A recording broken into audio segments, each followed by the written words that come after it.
Why you can't get enough of what you don't want. You know what you want, but somehow you keep on attracting the opposite of it. We all been there, right? But how comes that we keep on re-experiencing the same things that we don't want? How comes that we keep on staying in the same patterns that keep us stuck in those feeling states, in those thought patterns, and that ultimately also keep on reflecting back to us in the outside world what we don't want, what we so desperately want to get rid of? Here's why. First of all, most people think of what they don't want. They think about what they don't want all day long. And there's the saying, you can't get enough of what you don't want, because you keep on attracting what you focus on. And the universe, source, whatever you want to call it, doesn't understand a no or a don't. It simply listens to your energy. So when you say, I don't want to be broke, I don't want to be this, I don't want to be that, I don't want to have this experience anymore, I don't want that. That might be a good ignition for you, a good starting point for you to change something. But if you keep on thinking about that, if you keep on affirming that, if you keep on speaking that out and sending it out energetically, you keep on experiencing the same thing over and over again. And that's the number one thing why people keep on re-experiencing the same thing. So when you speak something out, or when you think about something, you have to become careful of what you think about, because you become what you think about. And you've probably heard this before. But just to test this, if I tell you, don't think of a pink elephant, what you thinking of right now? You see, you think of what it is that there is no don't. You just think of what your mind just operates in images. If I tell you, don't think of the taste of a lemon in your mouth, you see, you start feeling that feeling because your thoughts direct you there.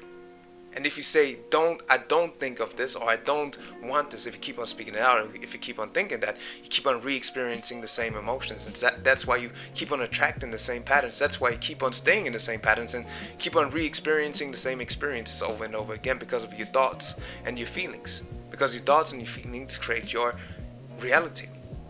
The second thing is that when you want to change something, when you want to create something new for yourself, when you want to step out and actually get something going, or you want to attract or manifest something new for yourself, you don't truly believe it, or you're not aware of the counter belief. Maybe you're sure that there's something that you want. Maybe you're sure that this is something you truly want from the heart, but you're not aware of the counter intentions, the opposing thoughts that hold you back from getting there.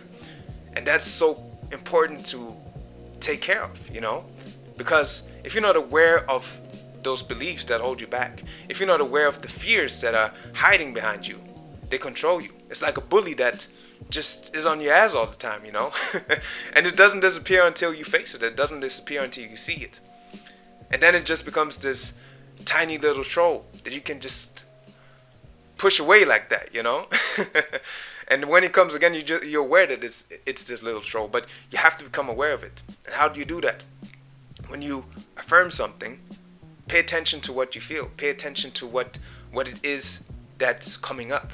So when you affirm, I'm in top shape, I'm perfectly healthy, and this is something that you want to manifest. Or when you affirm, I'm in a loving relationship, pay attention to what comes up after that. That silent pushback.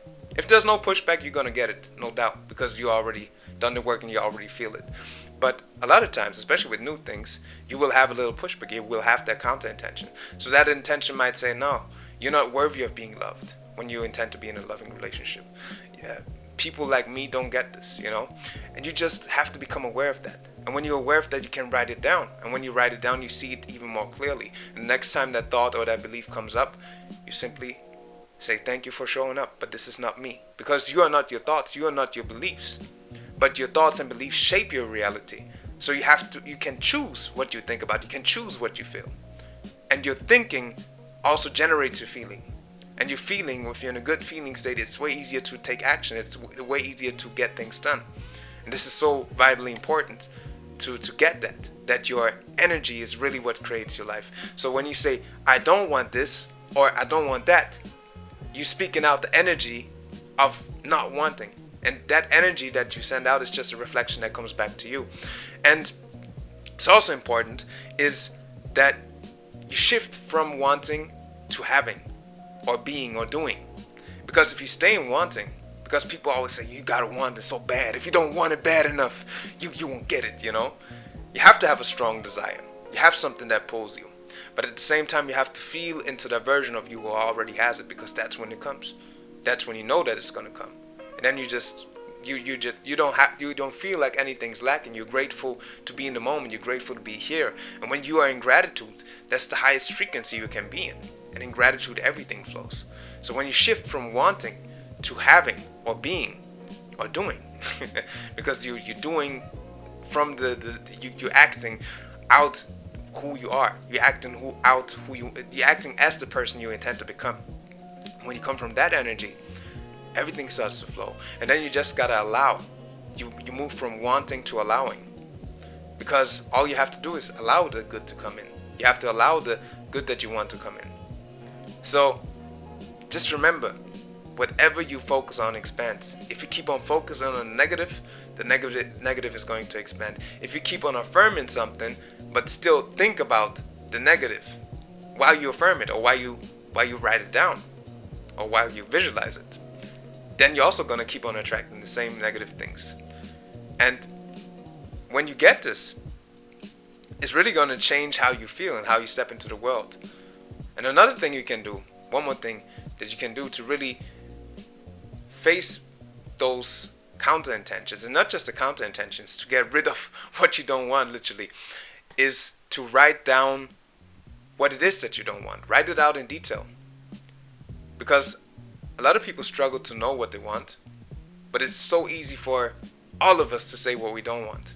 So it's a good practice to even write down what you don't want, because it's good to be aware of what you don't want. Don't get me wrong. It's just important that you don't stay there. And once you've written it down, write out the opposite. Write out the opposite of what you don't want. And then focus on the opposite. Focus on that and stay in that feeling of you having it already. And then it's yours. So it's basically just about coming out of those states. So the next time when you catch yourself thinking about what you don't want, complaining about it, oh, I don't like these people, I don't want to be around those people all the time, I don't want to be in this situation over and over again, I don't want to be there, I don't want to be here, just catch yourself in that moment and stop. And maybe you use a trigger, maybe you use a move that snaps you out, or maybe you just snap, like boom, say, or you snap and say stop, or you stop yourself mid-sentence, I don't want to. You see? You can train yourself to do that, and that's how you get out of it. And even with you thinking, when you notice that you think about something, just make a move to snap yourself out. Or just make some sound that gets the energy moving and that just gets you out of that feeling state.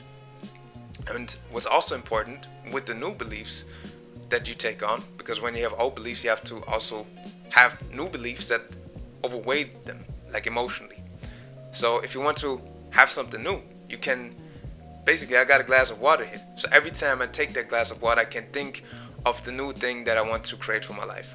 Or when I take a sip of water, I can also think about what I want to create or what I want to attract, into my life. And that builds the connection and rewires your brain so that you can actually think more of what it is that you desire than of what you don't desire.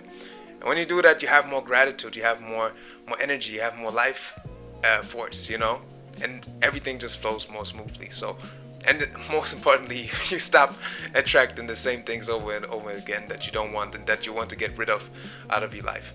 But that initial resistance is what is keep on bringing it back to you the most. So once you're aware of that, you can change it. Change how you think about it, change what you associate it with, and change the moment. When you're in that moment, just change how you react to it and how you respond, because that's what it's about, responding differently. And awareness is what it takes. So next time when you're in that moment, snap yourself out and just remind yourself that your thoughts create your reality, and that whatever you focus on expands and you will get more of. So I hope this was helpful. If you want to go deeper into this, I've created something called the 7-Day Alchemy Method, where I show you in detail how to release energetic blockages, how to release blocked emotions, and also to get out of your overthinking mind so that you can start creating from a state of flow and step into your purpose and serve humanity with love and act on your soul's calling, because that's what it's ultimately about. You can check that out in the link in the description. And I thank you for your time. Thank you for being here. Thank you for listening. I am Law Haru, and this is The Way of Law.